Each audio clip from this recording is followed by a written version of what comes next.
Straight from the mid 70s comes probably one of the most popular comics of all time. In fact, some may say it's the world's greatest comic magazine.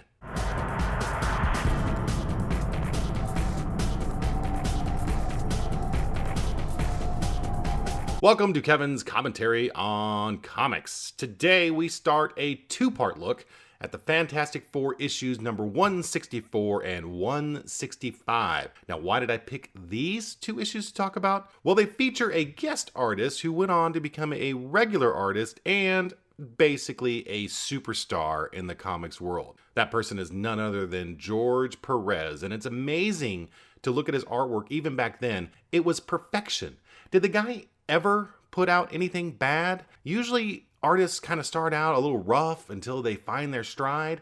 Perez started strong and really he just got even stronger. The other reason I picked these issues is because it featured a villain called the Crusader, but some may know him better as Quasar, or at least as far as the costume goes. I did the Project Pegasus Saga review a little while ago, and I've always loved that costume. And sure, this is a bad guy in these issues. He's definitely different from the good guy in that classic Marvel 2-in-1 tale, but like I said, loved that costume. So let's begin with issue 164, The Crusader Syndrome. We enter this classic tale with Sue Richards, the Invisible Girl, showing some of her force field skills. It's right around this time that the writers started taking her powers a little bit more seriously, and instead of just having her hanging in the background, waiting to turn invisible and crying out, "Oh, Reed, be careful!" they were starting to realize, hey, she could be pretty powerful. And that's pretty obvious here as her force field keeps a charging Ben Grimm from getting near her. That, however, wasn't really sitting well with the Thing, as he really does charge at her, and I'm not sure what he was planning to do here. Clobber Sue?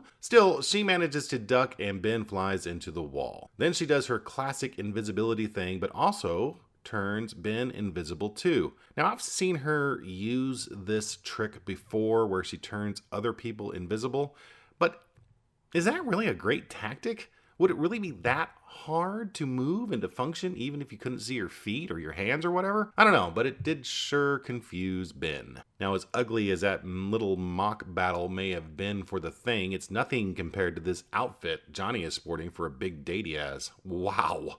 Well, I guess it was the 70s. So Johnny does his flame on bit and heads for his date, but who is this date with? Well, it's none other than Frankie Ray. Now, I remember Frankie Ray from the Byrne run on the Fantastic Four, the John Byrne run on the Fantastic Four, and I always thought he created her. She ultimately became another Human Torch and then a Herald of Galacticus. And if I recall correctly, I think she was the great-granddaughter of the guy who created the original Human Torch, I think. Any rate, I did not know she was around in the mid-70s. Now, unfortunately, their date is interrupted by an appearance by the Crusader, and he's obviously proud of that moniker as he shouts it out for everyone to hear. Now, if you remember in my review of Project Pegasus, Wendell Vaughn used the quantum bands mainly for flight, shields, and power blast. Now, this guy uses some pretty impressive strength as he shatters that building. But why did he shatter that building? Well, I guess it's to get to this dude who he hurls from the building. Now, Johnny didn't want to flame on because he didn't want Frankie to know who he was, but seriously? Aren't the Fantastic Four basically celebrities at this point? Who wouldn't know who he was? Anyway, it does appear to be unnerving to Frankie as he does eventually flame on and flies off to confront the Crusader. Actually catches the guy that the Crusader threw out of the building. They battle it out, and it doesn't appear the Crusader can fly, but he does manage to blind Johnny, who has no other choice but to fly straight up into the air. Meanwhile, the Crusader finishes off the guy he was after by hurling a chunk of concrete at him in front of his wife. I believe it's his wife. And then the Crusader disappears. Johnny uses the last of his flame to generate the 4 symbol to alert the rest of the team, and they leap into action. Mr. Fantastic stretches to save Johnny with Ben holding on to him. He manages to catch him, and with the help of an invisible force bubble, lands safely. Sue and Ben make their way to the others, with Sue moving people out of the way with her force fields, again making more use out of her powers. And Reed begins walking over the city in search for the Crusader. Whew.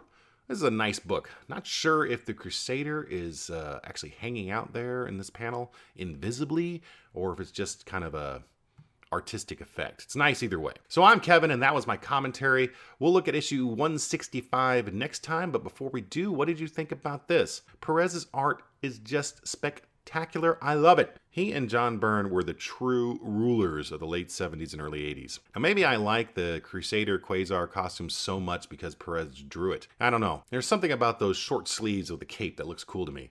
Gosh, hopefully the mighty FF will be able to overcome the power of the Crusader, or at least get Johnny some new clothes. We'll find out next time, and make sure you don't miss out by clicking on that subscribe button. Now, I'm going to run out and get a black leather vest with fringes, but why don't you go out and make it a great day, and I'll see ya.